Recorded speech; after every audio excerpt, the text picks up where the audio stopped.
بسم اللہ الرحمن الرحیم۔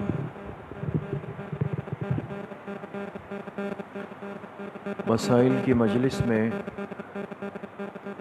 طہارت سے متعلق بات شروع ہوئی تھی، اور یہ بات آپ کے سامنے آئی کہ ایک مسلمان کی زندگی میں طہارت کی یعنی پاک صاف رہنے کی کتنی اہمیت ہے، اور ہمارے لیے بالکل آسان سی بات سمجھنے کی یہ ہے کہ ایک مسلمان کی زندگی کا جو سب سے بڑا عمل ہے وہ نماز ہے، اور اس نماز کے عمل کے لیے طہارت کو یعنی پاک صاف ہونے کو ضروری اور فرض قرار دیا گیا۔ یہیں سے بات سمجھ میں آ جاتی ہے کہ اللہ پاک کو ایک مسلمان کی طہارت کتنی مطلوب ہے۔ لہٰذا بہت ضروری ہے کہ ہم دین کے ان ضروری مسائل کو سیکھ کر اس پر عمل کرنے والے بن جائیں۔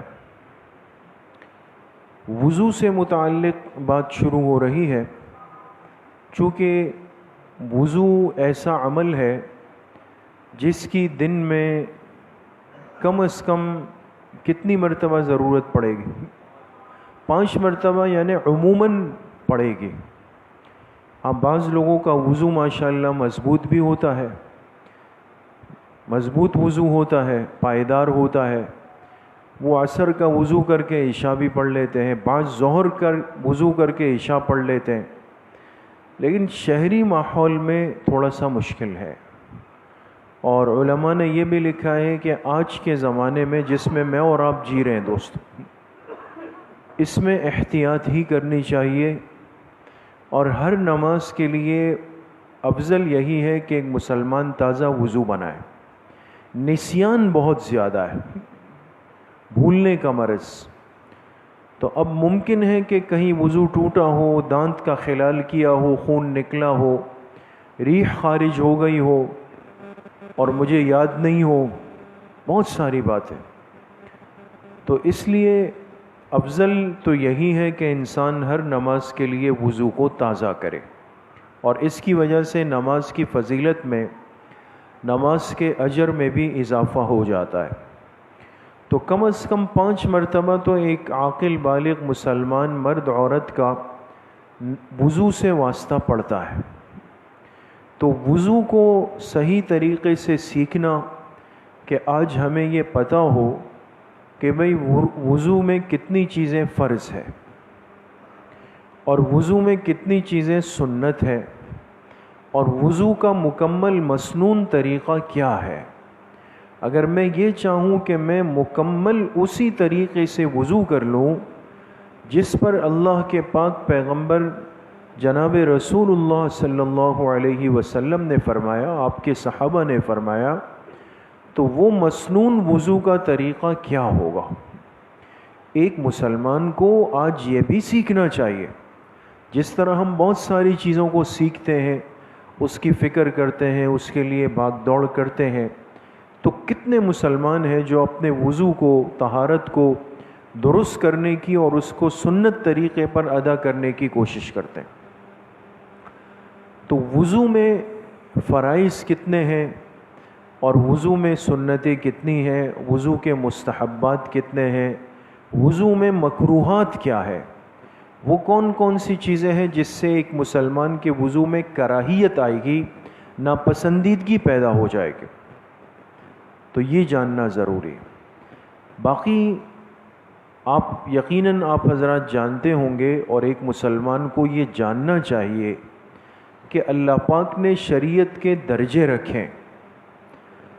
ایک عمل وہ ہوتا ہے جو فرض ہے، ایک عمل وہ ہوتا ہے جو واجب ہے، ایک عمل وہ ہوتا ہے جو کہ مستحب ہے، سنت ہے، ایک عمل وہ ہوتا ہے جو کہ مستحب ہے، اور ایک عمل وہ ہوتا ہے جو کہ مباح ہے۔ یہ 5 چیزیں: فرض، واجب، سنت، مستحب اور مباح۔ ان 5 میں فرق کیا ہے؟ آسان سی بات، فرض اس کو کہا جاتا ہے کہ اگر وہ رہ جائے تو وہ عمل ہوا ہی نہیں، یعنی اس کی حیثیت نہیں۔ جیسے مثال کے طور پہ ایک آدمی آیا اور اس نے نماز کی نیت باندھی اور نماز میں سجدہ نہیں کیا، تو بھئی سجدہ نماز میں فرض ہے، واجب ہے، سنت ہے؟ فرض ہے، تو ہر مسلمان کو پتہ ہے الحمدللہ۔ تو نماز میں سجدہ چھوڑ دیا، تو ایک سجدہ چھوڑنا ایسا ہے جیسے کہ اس نے نماز پڑھی نہیں، اس کو دوبارہ نئے سرے سے نماز پڑھنی پڑے گی۔ تو یاد رکھے فرض اس کو کہا جاتا ہے کہ اگر وہ چھوٹ گیا تو یہ سمجھے کہ وہ عمل ادا ہی نہیں ہوا، وہ آپ کو نئے سرے سے کرنا پڑے گا۔ واجب کس کو کہا جاتا ہے کہ اگر وہ چھوٹ جائے تو وہ اس عمل کو متاثر تو کرے گا، لیکن اس کی تلافی کا راستہ آپ کو بتائے گا۔ آپ کو دوبارہ سے وہ عمل دہرانے کی ضرورت نہیں اگر آپ اس کی تلافی کر لیں۔ جیسے آپ سب جانتے ہیں، ابھی ہم نے عشاء کی نماز پڑھی، تو وہ مثال جو سب کی سمجھ میں آ جائے، تو عشاء کی نماز میں سنت پڑھ لی، سنت کے بعد 3 رکعت کیا ہے؟ وتر ہے نا، وتر ہے۔ وتر کی تیسری رکعت میں رکوع میں جانے سے پہلے ایک وظیفے کا پڑھنا واجب ہے، وہ کیا ہے؟ دعائے قنوت۔ اب وتر کی تیسری رکعت میں دعائے قنوت کا پڑھنا واجب ہے کہ آپ پھر دوبارہ اللہ اکبر کہیں اور اللہم انا نستعینک ونستغفرک ونؤمن، یہ واجب ہے۔ اگر کسی سے وتر میں دعائے قنوت چھوٹ گیا تو کیا چھوٹ گیا؟ واجب چھوٹ گیا۔ تو واجب چھوٹنے کی وجہ سے اس مسلمان پر یہ لازم نہیں کہ یہ دوبارہ سے وتر کی 3 رکعتیں پڑھے گا۔ اس کے پاس راستہ ہے، اور وہ راستہ یہ ہے کہ یہ قاعدے میں جا کر ایک طرف سلام پھیر کر 2 سجدے کر لیں، جس کو کہتے ہیں سجدہ سہو۔ اگر یہ سجدہ سہو کر لے گا تو اس کے واجب کے چھوڑنے کی تلافی ہو گئی اور اس کی وتر کی نماز کیا ہو گئی؟ ادا ہو گئی۔ لیکن یہ بات بھی یاد رکھیں کہ واجب چھوڑنے کی صورت میں تلافی کا ایک وقت ہے، لہٰذا اگر اس نے سجدہ سہو نہیں کیا اور اٹھ گیا، جا کے اس ساتھی سے سلام کیا، وہاں جوتے اٹھائے، باہر سیڑھیوں پہ پہنچ کے یاد آیا اوہ بھائی میری تو دعائے قنوت رہ گئی، تو کیا خیال ہے یہ واپس آ کے ڈائریکٹ سجدہ سہو کر سکتا ہے؟ نہیں۔ اب وہ وقت ہاتھ سے نکل گیا، اب اس کو کیا کہا جائے گا کہ آپ دوبارہ سے وتر پڑھیں گے۔ سمجھ گئے دوستوں؟ تیسرا درجہ ہے شریعت کا جو کہلاتا ہے سنت۔ سنت وہ کہلاتا ہے کہ جس کی پابندی اور اہتمام کی بہت بڑی فضیلت آتی اور بلا عذر اس کو ترک کر دینا یا اس کی عادت بنا لینا یہ نہایت ناپسندیدہ عمل ہے، اس سے انسان گناہگار ہو جاتا ہے۔ سنت، اگر انسان سنتوں کی پابندی کرے گا تو عمل کی فضیلت بہت بڑھ جائے گی، اور بلا عذر سنت چھوڑ دے اور پھر اس کی عادت بنا لے تو اس کی وجہ سے اس عمل کی حیثیت بھی گھٹ جائے گی اور اس پر گناہ بھی لازم آئے گا۔ جیسے مثال کے طور پہ ایک آدمی وضو کر رہا ہے اور اس نے سن لیا کہ بھئی نماز میں وضو میں کلی کرنا کیا ہے؟ سنت ہے، تو اب اس نے کہا بھئی سنت ہے بھئی چلو بھئی چھوڑ دو، ایک نماز چھوڑی، 2 میں چھوڑا، تیسرے میں چھوڑا، پھر چھوڑ ہی دیا۔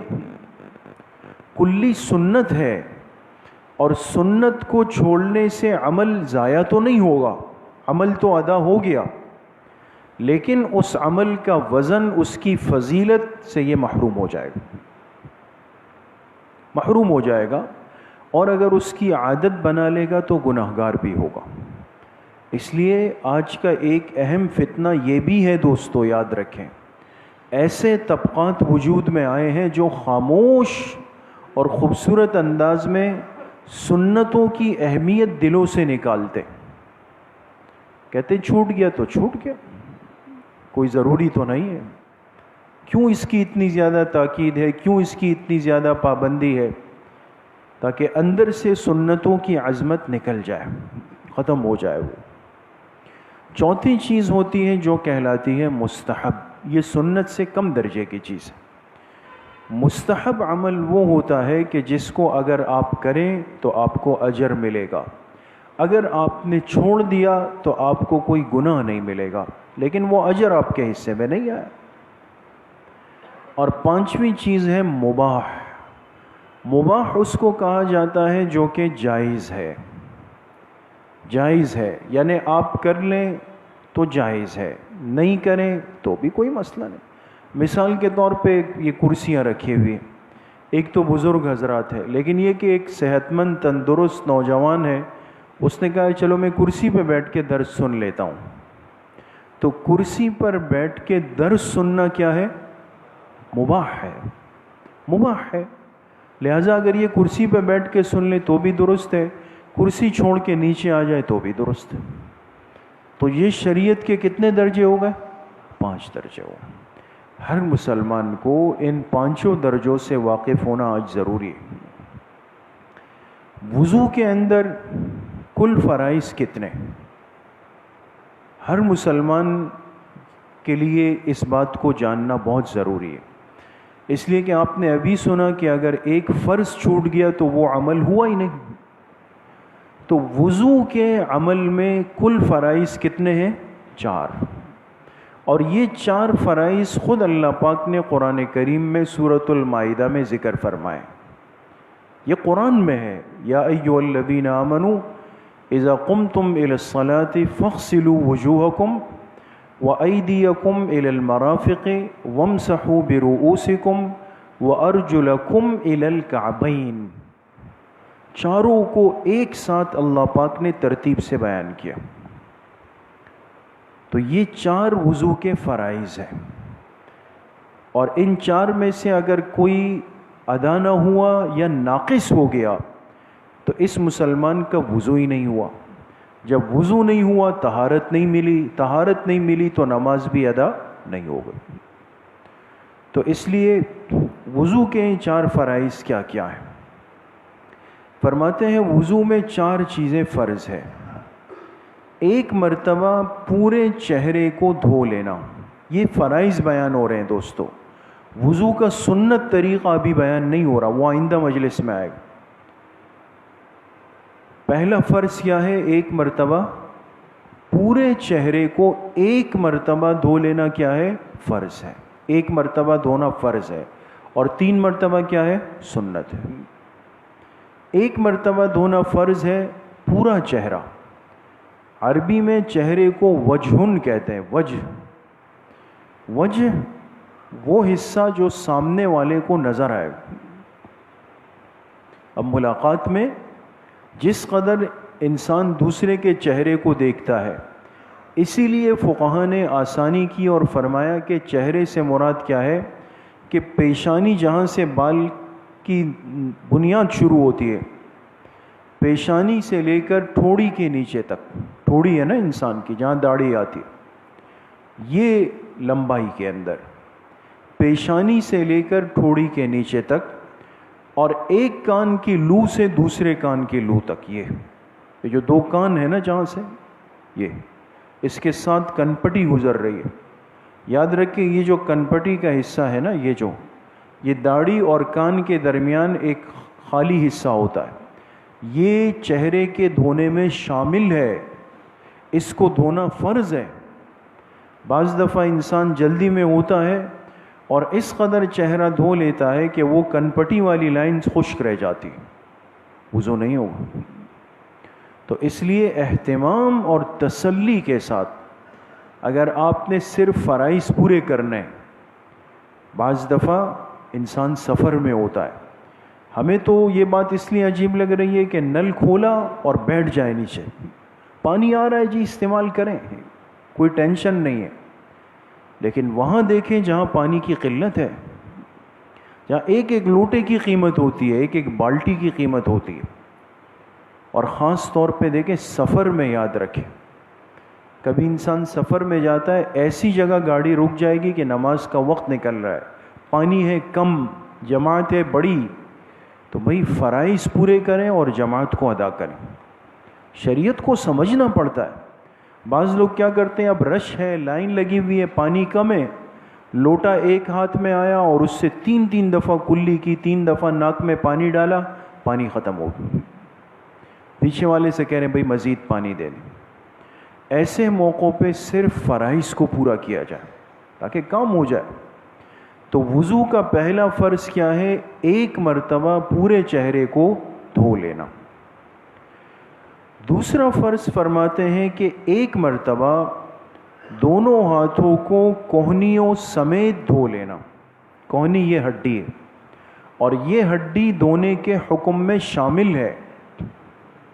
اس کو عربی میں مرفق کہتے ہیں، مرفق۔ تو یہ کوہنی دھونے کے حکم میں شامل ہے، لہٰذا جب دونوں ہاتھ دھوئیں کوہنیوں سمیت دھوئیں، اور اس کے دھونے کا طریقہ بھی انشاءاللہ آئندہ آئے گا۔ لیکن یہ جو آج ہم نے عادت بنائی ہے نا کہ نل کے نیچے ہاتھ ڈال کے اس طرح، یہ افضل طریقہ نہیں ہے۔ بعض فقہاء نے اس کو ممنوع لکھا ہے۔ کیوں؟ اس لیے کہ استعانت عن الغیر، اس سے وضو میں کراہیت آتی ہے، یعنی کسی اور سے مدد لینا۔ لہٰذا وضو کا پانی خود ڈالنا ہے، تو طریقہ کیا ہے کہ چلو بھرے اور اس طرح نہیں چلائے، اور دوسرے ہاتھ سے اس کو اچھی طرح مل لیں، یہ طریقہ۔ پھر الٹے ہاتھ میں لیں اور اس کو پہلے سیدھے ہاتھ کو پورا مل لیں۔ تو ایک ایک مرتبہ دونوں ہاتھوں کو کوہنیوں سمیت دھونا، یہ کیا ہے؟ فرض ہے۔ تیسرا فرض فرماتے ہیں کہ ایک بار چوتھائی سر کا مسح کرنا۔ چوتھائی سر یعنی آپ اپنے سر کے 4 حصے بنائیں، چوتھائی سر، اور اس کا آسان طریقہ یہ لکھا کہ یہ 4 انگلیاں، یہ 4 انگلیاں جتنی جگہ کو گھیر سکتی ہے، یہ چوتھائی ہے، اور یہ مقدار فرض ہے، فرض۔ لہٰذا اگر کسی نے چوتھائی سر کے برابر مسح کر لیا، دیکھیں یہ فرق ہے، چہرے میں چہرے کو دھونا تھا، ہاتھوں میں ہاتھوں کو دھونا تھا، لیکن سر کے بالوں میں دھونا نہیں ہے بلکہ مسح کا۔ مسح گیلے ہاتھ کا پھیرنا، گیلا ہاتھ، آپ ہاتھوں کو گیلا کر لیں پھر مسح۔ لہٰذا اگر کسی نے 4 انگلیوں کے برابر یہ لیا اور یہ سر کے یہاں رکھ دیا، بیچ میں رکھ دیا، دائیں بائیں رکھ دیا، فرض ادا ہو جائے گا۔ بات سمجھ گئے دوست؟ تو چوتھائی سر کا مسح کرنا ایک مرتبہ، یہ بھی کیا ہے؟ فرض ہے۔ وضو کا چوتھا اور آخری فرض یہ ہے کہ ایک مرتبہ دونوں پاؤں ٹخنوں سمیت دھونا۔